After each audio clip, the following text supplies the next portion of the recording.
پھر میں یہیں پہنچا کہ وہ جگہ صرف برمودا ٹرائینگل ہی ہے، اس کے علاوہ اور کوئی ایسی جگہ نہیں ہے کہ جہاں اسے ڈھونڈا نہ جا سکے۔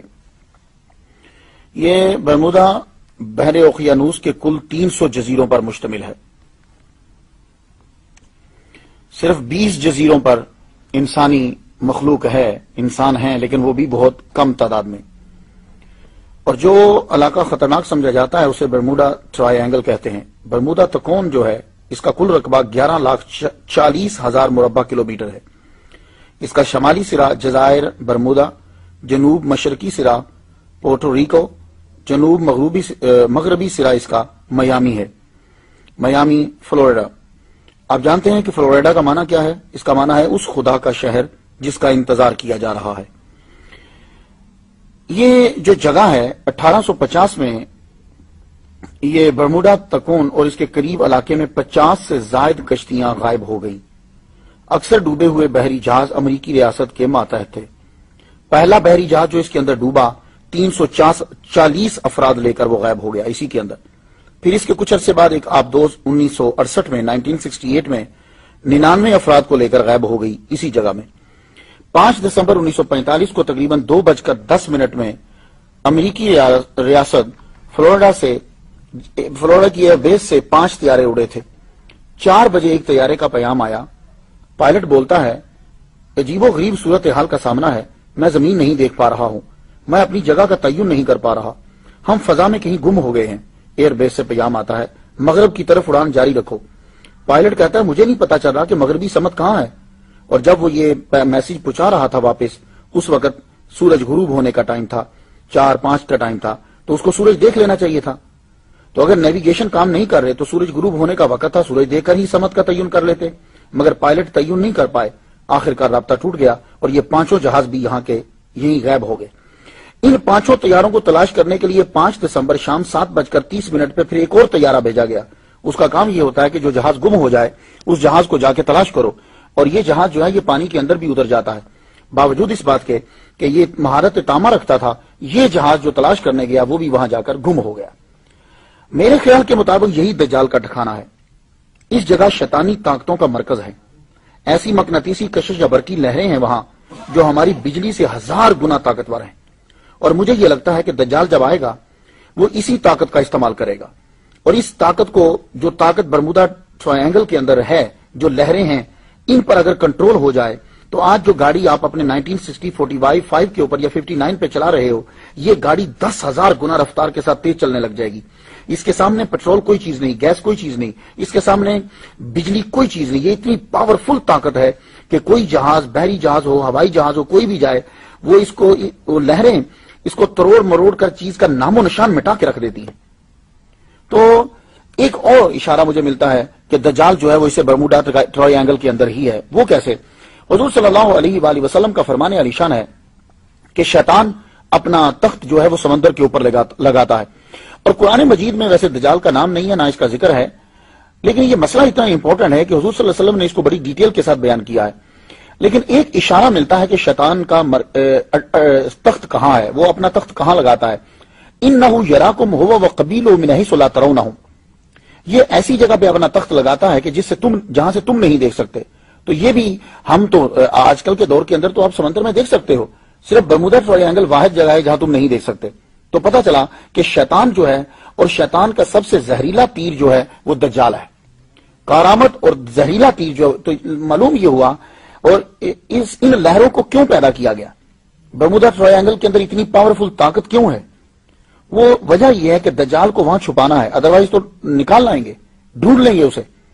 تو یہی، لیکن ایک اور میں ریسرچ کرتے کرتے ایک بات مجھے معلوم ہوئی کہ 2 ڈاکٹر کہتے ہیں کہ ڈاکٹر جیمز اور ڈاکٹر موریس جیسوب کہتے ہیں یہ 2 ڈاکٹر جو تھے انہوں نے برمودا ٹرائینگل کے بارے میں کچھ جان لیا تھا۔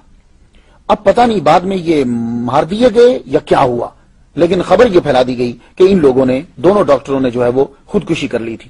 گاڈ نوز بیٹر کیا مسئلہ ہے۔ میں تو یہ کہتا ہوں کہ اللہ تعالیٰ نے دجال کو شیطانی سمندر اور شیطانی جزائر میں مقناطیسی کشش پیدا کر کے عام انسانوں سے مخفی رکھا ہے۔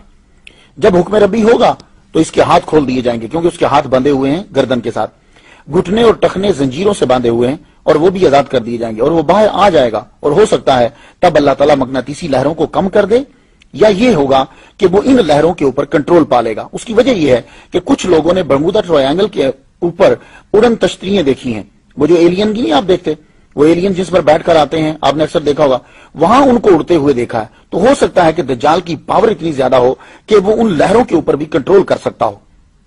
اب سوال یہ ہے کہ سمندری جزیرے سے نکل کر دجال بعد میں پبلک کے سامنے کب اور کہاں سے آئے گا؟ یہ تو بات طے ہو گئی کہ دجال کسی جزیرے میں ہی رہتا ہے، اور میری عقل کے مطابق وہ برمودا ٹرائی اینگل کے اندر ہی ہے۔ کیوں کہ وہاں ابھی تک کسی کی رسائی نہیں ہے، اور اللہ تعالیٰ نے اس کو چھپا کر رکھنا ہے جب تک کہ جب اس کے ظاہر ہونے کا ٹائم نہیں آتا۔ اب یہ ہے کہ جب وہ وہاں سے آئے گا تو پھر پبلک کے سامنے کب آئے گا؟ عالمی اعلان کب ہوگا؟ لوگ اس کو جانیں گے کب؟ تو دجال کے پبلک میں آنے سے پہلے کچھ علامات ہیں، وہ میں حدیث کی روشنی میں آپ تک پہنچانا چاہتا ہوں، کیونکہ حدیث سے بڑھ کر ہمارے پاس کوئی یقینی ذریعہ جو ہے وہ نہیں ہے۔ مسند امام احمد، ابو داؤد شریف، ترمذی شریف میں حضرت معاذ بن جبل رضی اللہ تعالیٰ عنہ سے روایت ہے، حضور صلی اللہ علیہ وسلم نے فرمایا کہ بیت المقدس کی آبادی میں مدینہ کی ویرانی ہے، مدینہ کی ویرانی میں جنگ عظیم، اور جنگ عظیم کا ہونا قسطنطنیہ کی فتح ہے، جس کے بعد دجال کا نکلنا ہے۔ تو پتہ یہ چلا کہ مدینہ ویران ہو جائے گا، اتنا ویران ہو جائے گا مدینہ کہ وہاں جانور پھرنے لگ جائیں گے، انسان مدینہ چھوڑ کر نکل جائیں گے۔ یہ دجال سے پہلے کی بات ہے۔ اور جب یہ مدینہ ویران ہوگا تو بیت المقدس یروشلم آباد ہو جائے گا، اور مدینہ کی ویرانی کے بعد جنگ عظیم ہوگی، قسطنطنیہ فتح ہوگا، اس کے بعد دجال آئے گا۔ یہ ایک دجال کے پبلک میں آنے سے پہلے کے میں حالات آپ کو بتا رہا ہوں۔ ایک اور حدیث ہماری مدد کرتی ہے یہ جاننے کی کہ دجال کے ظہور سے قبل حالات کیا ہوں گے۔ بارش بند ہو کر دی جائے گی اللہ تعالیٰ کی حکم سے، اور رزق زمین پیدا کرنا بند کر دے گی۔ حضرت ابو امامہ باہلی رضی اللہ تعالیٰ عنہ سے روایت ہے، حضور صلی اللہ علیہ وسلم نے فرمایا دجال کے ظہور کے پہلے 3 سال سخت ہوں گے۔ پہلے سال اللہ تعالیٰ حکم دے گا، اے آسمان تیسرا حصہ بارش روک دے، اے زمین تیسرا حصہ زراعت روک دے۔ دوسرے سال اللہ تعالیٰ پھر حکم دے گا، اب جو باقی بچا ہے اس میں سے کہے گا، اللہ کہے گا تیسرا حصہ بارش روک دے، زمین کو حکم دے گا تیسرا حصہ زراعت کا روک دے۔ تیسرے سال اللہ تعالیٰ حکم دے گا، آسمان بارش مکمل طور پہ بند کر دے، اے زمین تو مکمل طور پر اپنی زراعت روک لے، حتیٰ کہ جانور جو ہیں وہ بھی مرنے لگ جائیں گے، کیونکہ جانور تو گھاس کھا لیتے ہیں، ایسی چیزیں کھا لیتے ہیں، تو یعنی گویا کہ زمین پر گھاس اگنا بھی ختم ہو جائے گا، جانور بھی مرنے لگ جائیں گے۔ یہ ہے شیطان سے پہلے کے 3 سال۔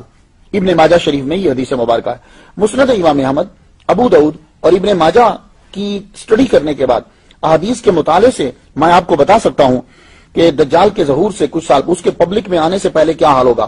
بیت المقدس آباد ہو جائے گا، جنگ عظیم ہوگی، مدینہ شریف ویران ہو جائے گا، لوگ چھوڑ جائیں گے، قسطنطنیہ کی فتح ہو جائے گی، مکمل قحط ہو جائے گا، نہ بارش ہوگی نہ فصل، لوگ بغض و عداوت کی وجہ سے بچھڑ جائیں گے، ایک دوسرے سے اس کا مال اور اولاد چھینیں گے، یعنی ایک دوسرے کے بچے بھی چھین لیں گے۔ یہ لوگ ایک آدمی کی بیعت کے لیے اکٹھے ہوں گے جو بد اخلاق ہوگا، بے علم ہوگا، ملک میں لا قانونیت اور اس کے پاس اس سے نظام بھی نہیں چلے گا۔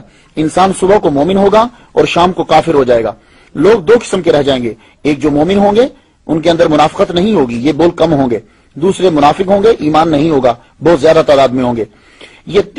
یہ فتنے جب پھیل جائیں تو حضور صلی اللہ علیہ وسلم فرماتے ہیں اسی دن اس کا انتظار کرو کہ وہ پبلک میں اپیئر ہو جائے گا، یا اگلے دن اس کا انتظار کرو۔ تو دجال کس ملک میں آئے گا؟ ایک حدیث میں ہے کہ وہ اصفہان کے ایک مقام یہودیہ سے نکلے گا۔